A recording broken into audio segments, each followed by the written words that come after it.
الحمد لله رب العالمين والصلاة والسلام على سيد المرسلين والعاقبة للمتقين أما بعد فأعوذ بالله من الشيطان الرجيم بسم الله الرحمن الرحيم رب اشرح لي صدري ويسر لي أمري واحلل عقدة من لساني يفقه قولي رب زدنا علما اللهم فقهنا في الدين اللهم وفقنا لما تحب وترضى ربي يسر ولا تعسر وتمم بالخير اللهم صل على محمد وعلى آل محمد صلی اللہ علیہ وسلم۔ السلام علیکم ورحمۃ اللہ وبرکاتہ۔ کیسی ہیں آپ سب؟ امید کرتی ہوں ایمان اور عمل کی بہترین حالتوں میں ہوں گی انشاءاللہ تعالی۔ اللہ سبحانہ و تعالی ہم سب کو خیر و عافیت سے رکھے اور حسن خاتمہ نصیب فرمائے، آمین اللہم آمین۔ ہم مخارج پڑھ رہے تھے، مخارج کی وضاحت ہم نے دیکھی تھی اور مخارج عامہ اور خاصہ کی تقسیم دیکھی تھی۔ آج ہم مخارج کی اقسام پڑھیں گے۔ مخارج کی دو اقسام ہیں، مخارج محقق، اس میں کیا کیا شامل ہے؟ الشفتان، اللسان، الحلق مخارج محقق ہیں۔ مخارج مقدر، مخارج مقدر میں الخیشوم اور الجوف شامل ہیں۔ آواز کے لحاظ سے مخارج کی دو اقسام ہیں، مخارج محقق اور مخارج مقدر۔ محقق کیا ہے؟ مخارج محقق کیا ہے؟ محقق جو ہے نا تحقیق سے نکلے، جس کا مطلب ہوتا ہے مستند، مستقل، معین، مقرر، مقررہ، فکسڈ، یعنی کہ یہ مخرج کی وہ قسم ہے جس سے نکلتے وقت حرف حلق، لسان اور شفتان کے مخصوص حصے سے ادا ہوں، یعنی ان میں حرف کے نکلنے کی جگہیں فکسڈ ہیں، مقرر ہیں، ناؤن ہیں، ویل پن پوائنٹ ہیں۔ مثلا اب جب ہم با کا مخرج دیکھیں، اب تو یہ جو ہونٹ کے دو گیلے حصے مل رہے ہیں یہ با کا مخرج ہے، یہ مخرج محقق ہے، یعنی ایسا مخرج ہے جس میں حروف کے نکلنے کی جگہیں فکسڈ ہوں، پتہ ہو کہ کہاں دو حصے آپس میں کس طرح ملیں گے تو کون سا حرف نکلے گا۔ یہ جو مخارج محقق ہے ان میں حروف کے نکلنے کی خاص جگہیں فکسڈ ہیں، مقرر ہیں، ناؤن ہیں۔ جیسے الشفتان ہے، دو ہونٹ سے جتنے بھی حروف ادا ہوتے ہیں جب ہم انہیں ادا کرتے ہیں تو ہمیں پتہ چلتا ہے کہ کون سا حصہ کس سے ملا ہے تو کون سا حرف ادا ہوا۔ اسی طرح اللسان میں جتنے بھی مخارج موجود ہیں، الحلق میں جتنے بھی مخارج موجود ہیں، ہمیں ان کی فکسڈ جگہیں پتہ ہیں کہ جب ہم ادا کرتے ہیں تو ہمیں پتہ چل جاتا ہے کہ یہ کہاں سے ادا ہو رہے ہیں۔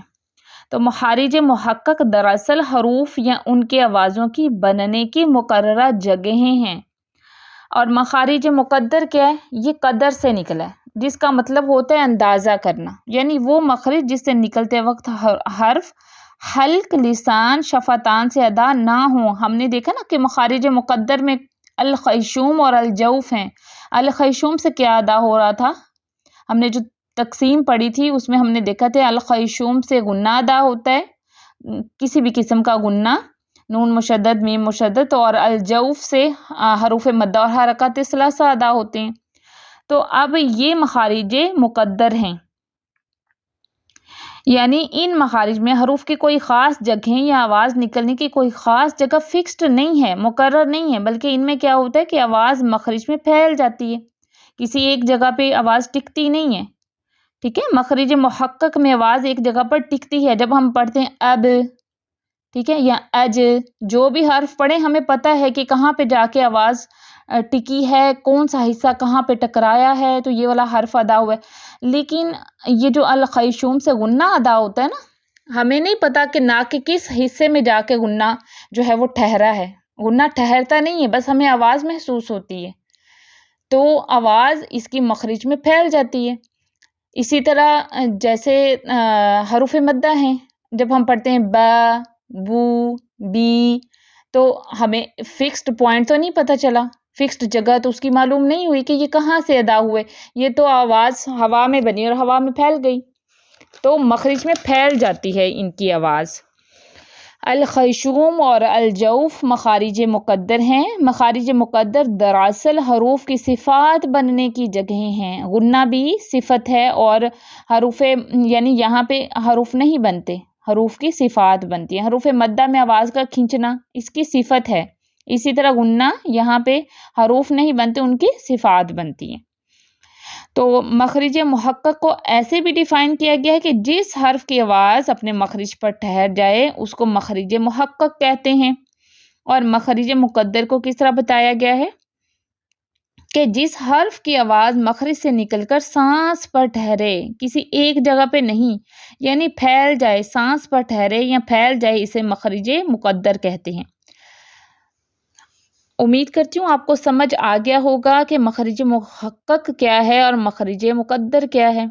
ٹھیک ہے، محقق میں 3 آ جاتے ہیں نا، الشفتان، اللسان اور الحلق، یعنی کہ ادھر سے جتنے بھی حروف ادا ہوں گے ان کے ہمیں فکسڈ جگہیں پتہ ہیں۔ جب ہم ادا کرتے ہیں ہمیں پتہ چل جاتا ہے یہ کہاں سے ادا ہوا ہے۔ لیکن مخرج مقدر میں الخیشوم اور الجوف شامل ہیں، اور یہ الخیشوم میں غنہ اور الجوف میں حروف مدہ، یہ ان کی صفات ہیں، جگہیں نہیں ہیں، حروف بننے کی جگہ نہیں ہیں۔ ٹھیک ہے، تو کسی خاص حرف کے مخرج کو جاننے کا طریقہ بہت سے طریقے ہیں، لیکن ایک جو عام طور پہ بتایا جاتا ہے وہ یہ ہے کہ اگر کسی حرف کا مخرج پتہ کرنا ہو کہ وہ کہاں سے نکلتا ہے تو اس حرف کو ساکن کر دیں اور اس سے پہلے حمزہ متحرک لگا لیں، جیسے حمزہ زبر با ساکن اب۔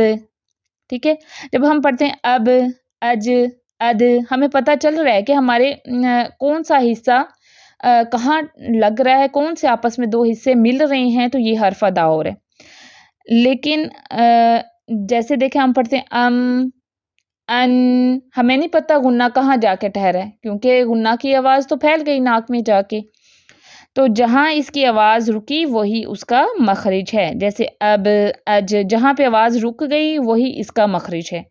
لیکن حروف مدہ اور غنہ اس کی فکسڈ جگہ معلوم نہیں ہوتی، یہ مخرج مقدر ہیں، اس میں ہم بس اندازہ کر سکتے ہیں، کوئی فکس جگہ ہمیں نہیں ملتی۔ جب ہم انہیں ادا کرتے ہیں، کیونکہ یہ صفات ہیں، تو جب ہم انہیں ادا کرتے ہیں تو آواز ان کی پھیل جاتی ہے، کوئی ہمیں فکس جگہ نہیں معلوم ہوتی کہ غنہ ناک کے کس حصے سے ادا ہوا ہے، ہمیں نہیں پتہ چلتا۔ تو یہ تھے مخارج مقدر اور محقق۔ اب ہم مخرج نمبر 1 پڑھیں گے آج، الخیشوم۔ الخیشوم سے غنہ ادا ہوتا ہے، لیکن یہاں خاص طور پر نون مشدد اور میم مشدد، کیونکہ جب میم اور نون اس فارم میں آتے ہیں تو ان میں بھرپور غنہ ہوتا ہے، غنہ کی میکسیمم شدت ہوتی ہے۔ جب میم پہ شد ہو یا نون پہ شد ہو تو غنہ بھرپور ہوتا ہے، میکسیمم شدت ہوتی ہے غنہ کی۔ الخیشوم کیا ہے؟ یہ ناک کے سوراخ سے لے کر منہ کے اندر کی جانب کا حصہ ہے، یہ وہ جگہ ہے جہاں سے صفت غنہ ادا ہوتی ہے۔ غنہ وہ آواز ہے جو ناک سے نکلتی ہے اور اس میں زبان کا کوئی عمل نہیں ہوتا، یعنی غنہ میں زبان یوز نہیں ہوتی۔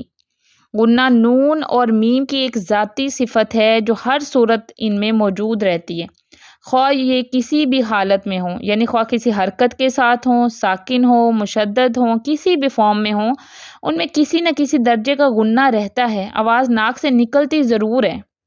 نون اور میم کی حالت کے مطابق، یعنی ان کے اعرابی حالت، ان پہ کیا ہے، زبر ہے، زیر ہے یا پیش ہے یا سکون ہے یا تشدید ہے، تو اس کے مطابق ان میں غنہ کے مختلف درجات پائے جاتے ہیں، کہیں کم ہوتا ہے غنہ، کہیں زیادہ ہوتا ہے۔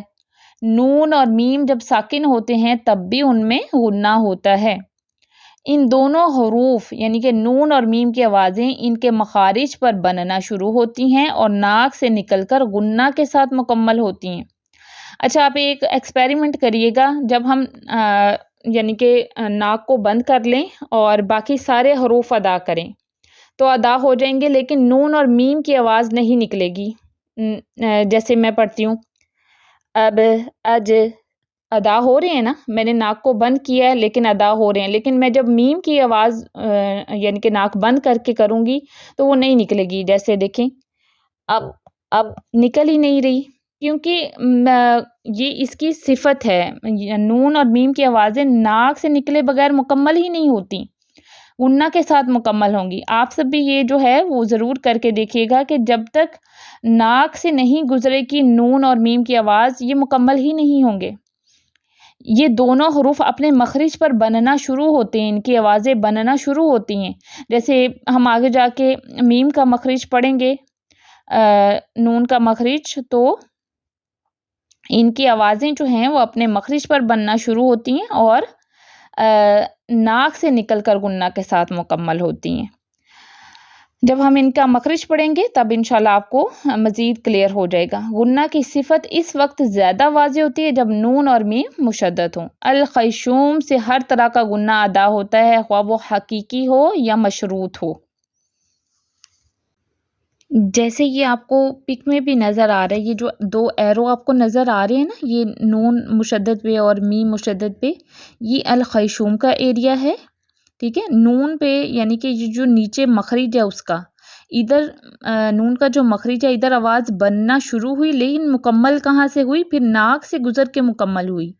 اسی طرح میم کے مخرج آپ دیکھ رہے ہیں، دو ہونٹ مل رہے ہیں آپس میں، ادھر میم کی آواز بننا شروع ہوئی اور مکمل کہاں سے ہوئی؟ الخیشوم کے ذریعے باہر آواز آتی ہے۔ اگر ہم ناک کو آگے سے بند کر دیں تو میم اور نون ادا ہی نہیں ہو پائیں گے، ان کی آوازیں کمپلیٹ نہیں ہوں گی۔ تو یہ آپ کو پک میں کلیئر سمجھ آ رہا ہوگا انشاءاللہ۔ تو اب ہم تھوڑی سی مثالیں ان کی دیکھ لیتے ہیں۔ پہلے نون مشدد کی دیکھ لیتے ہیں۔ اعوذ باللہ من الشیطان الرجیم، بسم اللہ الرحمن الرحیم۔ جنات جنات تموتن تموتن یحسبن یحسبن جہنم جہنم والنبیون والنبیون یظنون یظنون۔ اب میم مشدد کی، فثم فثم محمد محمد سمیتها سمیتها سماعون سماعون تیمموا تیمموا امتن امتن۔ اب مشروط غنہ کی مثالیں دیکھتے ہیں۔ مشروط غنہ یعنی کہ ادغام، اخفا، یہ سارے غنّے جو ہیں یہ مشروط غنّے ہوتے ہیں، ٹھیک ہے۔ انشاءاللہ ہم یہ ڈیٹیل سے بھی پڑھیں گے آگے جا کے۔ من یقول لن نصبر اموات بل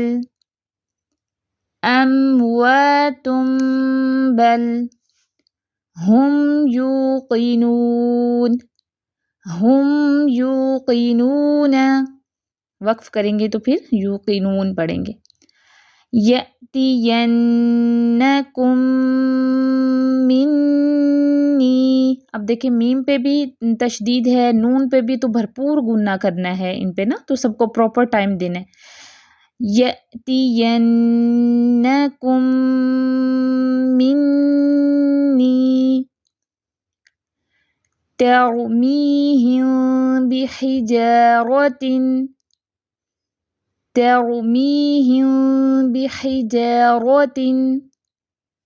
امید کرتی ہوں آپ کو آج کا لیسن جو ہے وہ سمجھ آ گیا ہوگا انشاءاللہ تعالی۔ اس ویک کا آپ کا ہوم ورک ہے، آپ نے اچھے سے ویڈیو کو دیکھنا ہے، غور سے اپنا توجہ سے لیسن سننا ہے، سن کے اپنے نوٹس کمپلیٹ کرنے ہیں۔